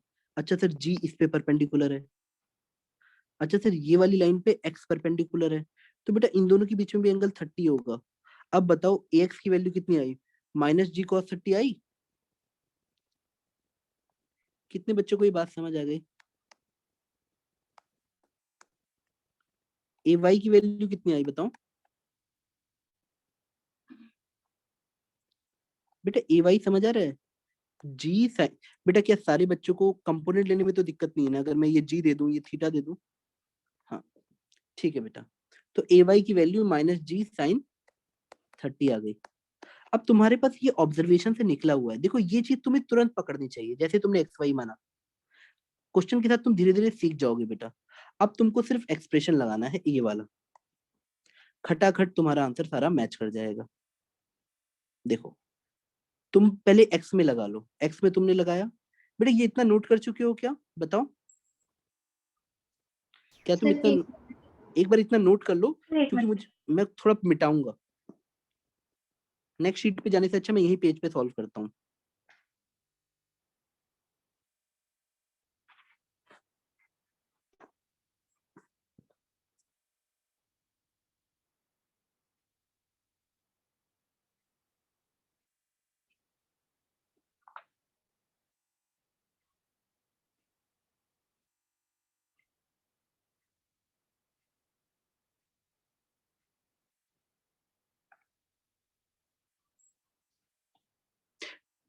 टेक इट स्लो, एंजॉय करो। आपने देखो बेटा एक लेक्चर से तुम इतना भी सीखते हो ना कि एक्स वाई हम अपने हिसाब से चुन सकते हैं, तो भी तुम सही हो। बस एंगल बीच में 90 होना चाहिए। तुम्हें इतनी भी ऑब्जर्वेशन बढ़ रही, अच्छा sir acceleration due to gravity तो हमेशा जी ही रहेगा, बट मेरे एक्स वाई की चॉइस पे मुझे वो निकालना सीखना चाहिए कि एक्स में कितना आया, वाई में कितना आया। तुमको इतना प्रेशर नहीं लेना है कि ये क्वेश्चन सॉल्व करना है, तुमको ये देखना है कि मेरी लर्निंग क्या हो रही है। क्योंकि बेटा क्वेश्चंस इनफाइनाइट बनते हैं, अगर आप कॉन्सेप्ट पे ध्यान दोगे तो पर चैप्टर 15 से 20 ही कॉन्सेप्ट होते हैं। आप नहीं समझते तो मैं एक लॉक एंड की का एग्जांपल देता हूँ। बेटा आपके मोबाइल पे जो क्लॉक कोड होता है ना, उसमें 4 डिजिट होती है, लेकिन जब आप सही में सीखोगे ना उसके नंबर ऑफ ऑप्शंस कितने बन सकते हैं, तो बेटा 10 to the power 4 बन सकते हैं। उसी तरह क्वेश्चंस के साथ भी होता है। अगर आप एक चैप्टर में 10 डिफरेंट टाइप के कॉन्सेप्ट सीखते हो, तो उन कॉन्सेप्ट को मिला के नंबर ऑफ क्वेश्चन बन सकते हैं 10 to the power 10। तो कोई भी बच्चा उतने सारे क्वेश्चन सॉल्व नहीं कर पाएगा बेटा। आप क्या कर सकते हो, आप वो 10 कॉन्सेप्ट सीख गए तो कोई भी क्वेश्चन आता है तो घुमा फिरा के आप कर ही ले जाओगे। आप कभी भी क्वेश्चन एग्जैक्ट सॉल्व कर, आप क्वेश्चन के थ्रू कॉन्सेप्ट सीख सकते हो, बट आप ये चाहो कोई एग्जैक्ट 20-25 क्वेश्चन कर लो जिससे सारे टॉपिक कवर हो जाए, तो बेटा नहीं। आपको या तो बड़ी सेलेक्टेड क्वेश्चन करने पड़ेंगे जिसमें वो कॉन्सेप्ट हो, या तो आपको हर क्वेश्चन में से अपना कॉन्सेप्ट निकालना हो कि मैं क्या सीखा। बेटा यहाँ तक हो गया। Yes sir. तो मैंने थोड़ा सा ये एरिया क्लीन कर लिया। देखो अब मेरे पास जो एक्सप्रेशन है मैं उसको यूज करता हूँ। चलो एक्स वाले से स्टार्ट करते हैं। पहले मुझे पता है v x equal to u x plus, ये तो बचपन की इक्वेशन है, v equal to u plus a t. 0 equal to u x की वैल्यू कितनी है बेटा, 10√3, और ए एक्स की वैल्यू हमारी कितनी आई है, -g cos 30, यानी -g cos 30t।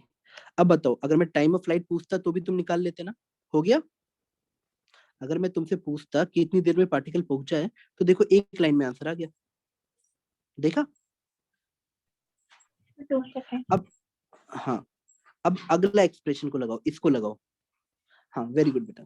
देखो हमें सिर्फ कॉन्फिडेंस गेन करना होता है, बाकी चीजें इजी है। अब इसको लगाते हैं।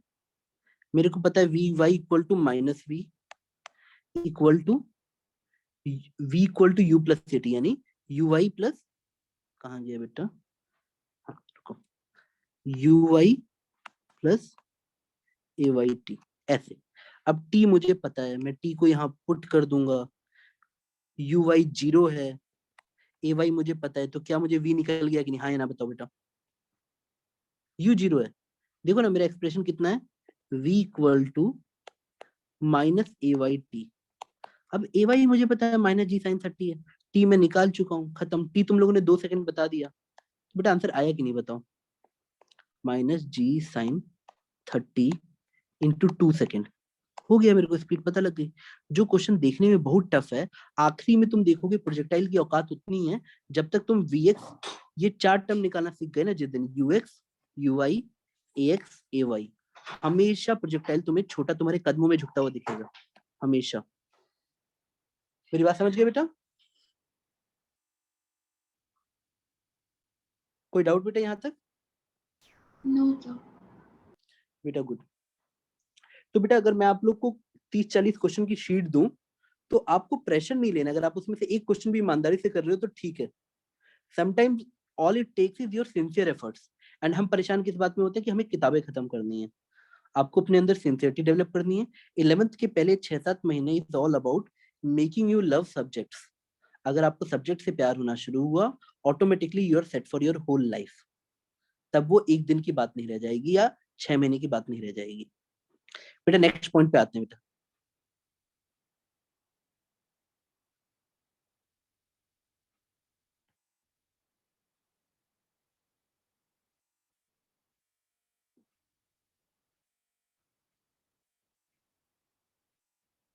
मैं आपको बेटा क्वेश्चन देता हूँ, आप वो करो।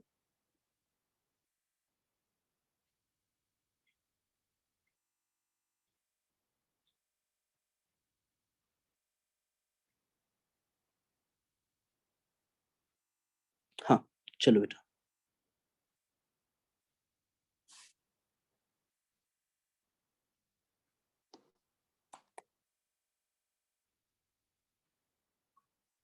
एक सिंपल सा क्वेश्चन आप मुझे सॉल्व करके दो।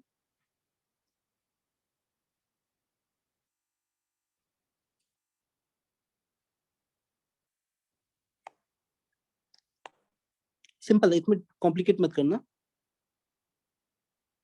एक बॉल को 10 मीटर पर सेकंड से 37 डिग्री से ऐसे फेंका जाता है। हॉरिजॉन्टल के साथ एंगल 37 डिग्री। ये टावर है कोई, और बॉल जब गिरती है तो बेस ऑफ द टावर से ये दूरी x इक्वल टू, ये दूरी यहां से यहां तक की दूरी देता है 16 मीटर। आपसे बोला है हाइट ऑफ टावर निकालो, ये निकालो, निकालो बेटा।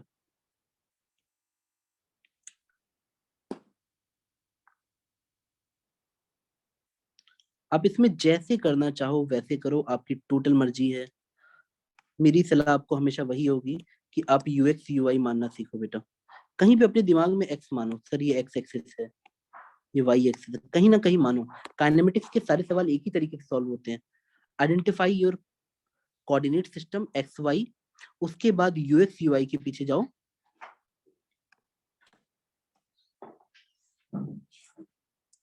आप यूवाई निकालोगे तो इट विल बी 10 sin 37। आप यूएक्स निकालोगे, बेटा एक टीचर के लिए ये लिखना सही है 10 cos 37। आपको तुरंत ये कैलकुलेशन में कर लेना चाहिए कि सर 37 आपने सिखाया था 3 4 5, तो आपको पता होना चाहिए कि sin 37 3/5 होगा, cos 37 4/5 होगा। तो यहाँ पुट करके पैरेलल निकालते रहो।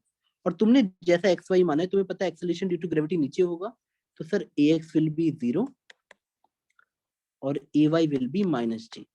इतना तुम्हें पता होना चाहिए। अब तुमको x में देखो क्या पूछा है, दिया है डिस्टेंस। तो एक बच्चा तुरंत x का डिस्टेंस पुट करता, x equal to u t plus half a t square, बस वो u x t plus half a x t square put करता।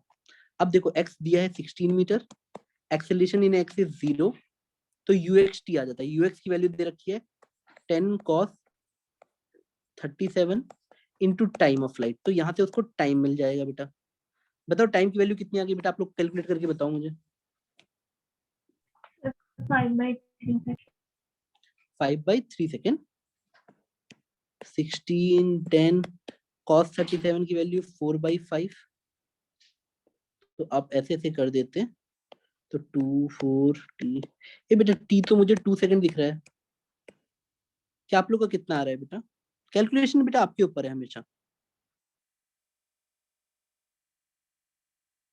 आप लोग का भी 2 सेकंड आया बेटा?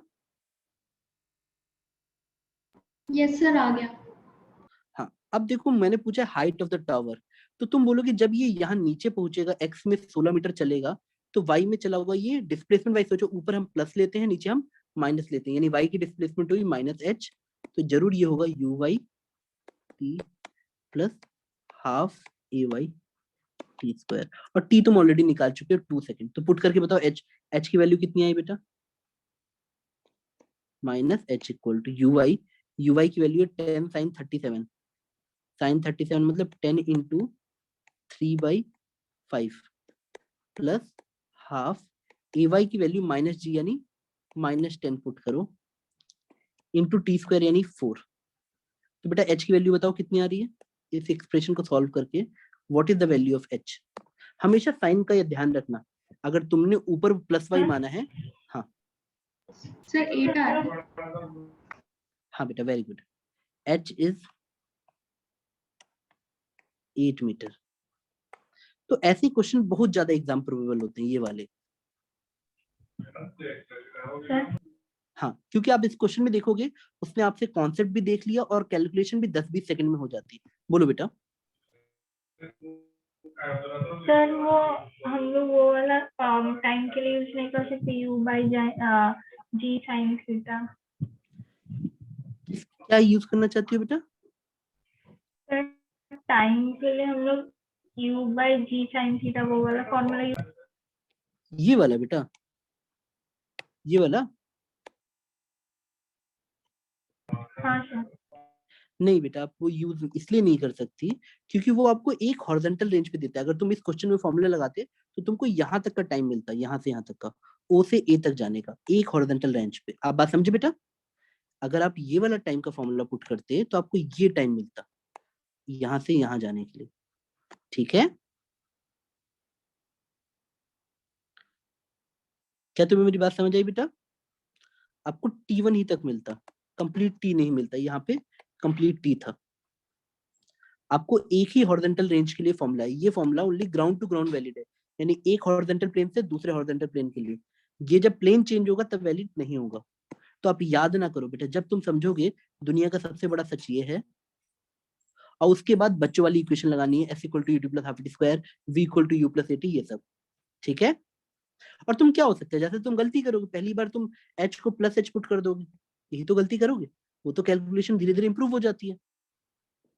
तुम नंबर ऑफ क्वेश्चन भी लगाओगे तो वो इंप्रूव हो जाएगी बेटा। एक और क्वेश्चन दो बेटा। Yes sir. अच्छा ठीक है, मैंने जो कॉन्सेप्ट कराया मैं उसी पे क्वेश्चन देता हूँ,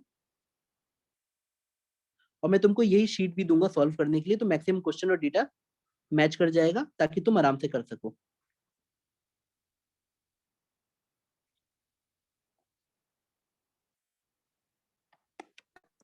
एक वॉल है, पूरी बात ध्यान से सुनना। ये 1.05 मीटर दिया, और ये सब कैलकुलेशन को इजी बनाने के लिए दिया हुआ है। डेटा आपको एग्जाम में कैलकुलेशन को इजी बनाने वाला देता है।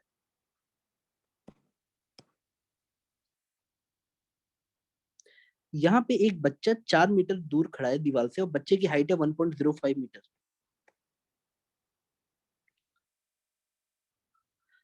बच्चा एक बॉल को ऐसे फेंक देता है दीवार की तरफ, और ये स्पीड होती है 10√2 मीटर पर सेकंड, और ये हॉरिजॉन्टल के साथ एंगल 45 डिग्री पे है। क्वेश्चन समझ आ रहा है बेटा? तुम ही एक दीवार के सामने खड़े हो और तुमने बॉल दीवार पे फेंक दी, और क्वेश्चन में बोला गया है कि जब ये बॉल ऐसे जाती है इलास्टिक कोलिजन करते हुए, कहीं वो गिरती है, तो ये डिस्टेंस बताओ कितना होगा। What is the distance? This collision is elastic.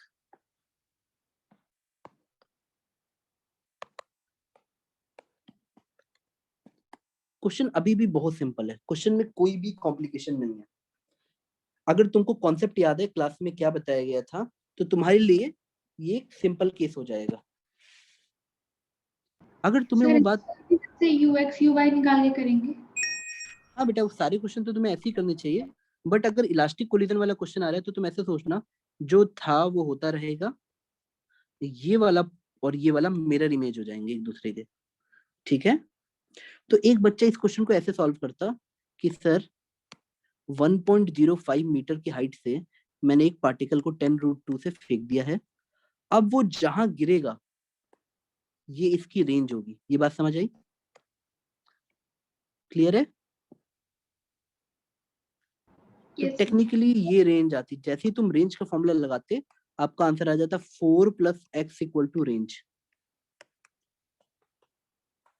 तो आप बच्चों की तरह सॉल्व कर देते इस क्वेश्चन को। टेक्निकली सिर्फ ये क्वेश्चन ये है, यहाँ तक है, आपको रेंज ही निकालना है। बेटा क्या अभी भी कोई बच्चा क्लास में करके दे सकता है, रेंज का फॉर्मूला निकाल सकता है? देखो ना बेटा, आप यूएक्स यूवाई सोच लो, 45 डिग्री है तो यूएक्स की वैल्यू हो जाती है 10√2 इंटू 1/√2 यानी 10i, और यूवाई की वैल्यू हो जाती है 10j। बेटा मुझे पता है मैं हवा में कर रहा हूँ, पर तुम खुद सोचो ना कि 45 डिग्री दिया है, 10√2 cos 45 1/√2 से मल्टीप्लाई करोगे तो 10 ही आएगा, यानी आपको यूएक्स यूवाई मिल गया। यूएक्स भी 10i है, यूवाई भी 10j है, ax 0 रहता है। बेटा मैंने ऐसे एक्स वाई माना है, एक्स वाई, और ए वाई की वैल्यू -g है, यानी -10j -g। अब मुझे डिस्प्लेसमेंट इन वाई दे रखा है, देखो -1.0। जब मैं यहाँ पहुंचूंगा तो मेरा डिस्प्लेसमेंट इन वाई मुझे पता है -1.05 है, तो मैं ऐसे पुट करता -1.05 इक्वल टू एस बेटा डिस्प्लेसमेंट इन एस की बात कर रहा हूँ, मतलब वाई की, सॉरी। तो यू वाई टी यानी 10 into t u t plus half a t square, a यानी वाई का, यानी minus 10j into t square. अब ये लेंथी जरूर है, पर मैं इसको सॉल्व करता तो मुझे टाइम मिल जाता, और फिर मैं एक्स में लगाता तो डिस्प्लेसमेंट, ये देखो एक्स में डिस्प्लेसमेंट रेंज है आर, तो रेंज का फॉर्मूला हो जाता you x into t u t plus half a t square, पर ए 0 है इसलिए मैं लिख नहीं रहा, तो ये आ जाता है यू एक्स इंटू टी, यानी रेंज का फॉर्मूला आ जाता, जो टाइम यहाँ से तुम निकालते, यू एक्स मुझे पता है यू एक्स इंटू टी, और मेरा आंसर एक्स आ जाता R-4, यानी मेरा फाइनल आंसर आ जाता है u x T -4। This is my answer. अच्छा बेटा, आप लोगों को कभी ना पढ़ाई में थोड़ा सा प्लानिंग और इन सब की जरूरत पड़े ना, तो मुझे एक बार कॉल करना और आराम से 1 घंटा बैठ के डिस्कशन कर लेना कि सर क्या क्या मैं अभी कर रहा हूँ, कैसे कैसे मुझे प्लानिंग करनी है। ठीक है, आप हर दिन कंसिस्टेंसी मेंटेन करो, उसके लिए जो भी माइंडसेट रिक्वायरमेंट है उसको गेन करो, वो बातचीत से मिले, वो विल पावर से मिले, वो जैसे भी मिले बेटा, बट ऑल 2 ईयर लॉन्ग आपको 6 घंटे की कंसिस्टेंसी रखने के स्टेमिना डेवलप करना पड़ेगा, नॉट मोर देन दैट, पर 6 hours a day is enough. और उसके बाद अपना थोड़ा रिक्रिएशनल एक्टिविटी करो, थोड़ा योगा करो बेटा, थोड़ा मेडिटेशन करो, अभी कोरोना है बाहर मत जाओ, अदरवाइज वॉकिंग के लिए जाया करो। ठीक है बेटा, बात समझे? कम पढ़ो, अच्छा पढ़ो बेटा, खुद से करो। Yes. 5 क्वेश्चन खुद से सॉल्व करना 50 क्वेश्चन किसी और से सुनने से बेहतर होता है। 5, इसीलिए तो बेटा ये जनरेशन को प्रॉब्लम ज्यादा हो रही है, क्योंकि उनको लगता है इंटरनेट पे जाने से आंसर मिल जाता है। नहीं बेटा, इंटरनेट पे जाने से आपका टाइम जाता है। अभी तक पिछले 5-6 सालों में, कितने सालों से इंटरनेट है बेटा, मैंने आज तक किसी बच्चे को जिसको इंटरनेट की आदत लगी हुई है कभी अच्छा करते नहीं देखा लाइफ में। उसको टाइम बिंग की खुशी मिल रही होती है कि मेरा आंसर मैच कर रहा है, मेरे क्वेश्चन सॉल्व हो रहे हैं। बेटा मैं क्लास क्लोज करता हूँ कि मेरी बैक टू बैक क्लास है। मैं आपसे रिक्वेस्ट करता हूँ, मैं रिकॉर्डिंग शेयर कर दूंगा और एक असाइनमेंट दे दूंगा, आप प्लीज प्रोजेक्टाइल मोशन को खुशी खुशी करना बेटा। ठीक है, सी यू इन नेक्स्ट क्लास बेटा। Thank you sir.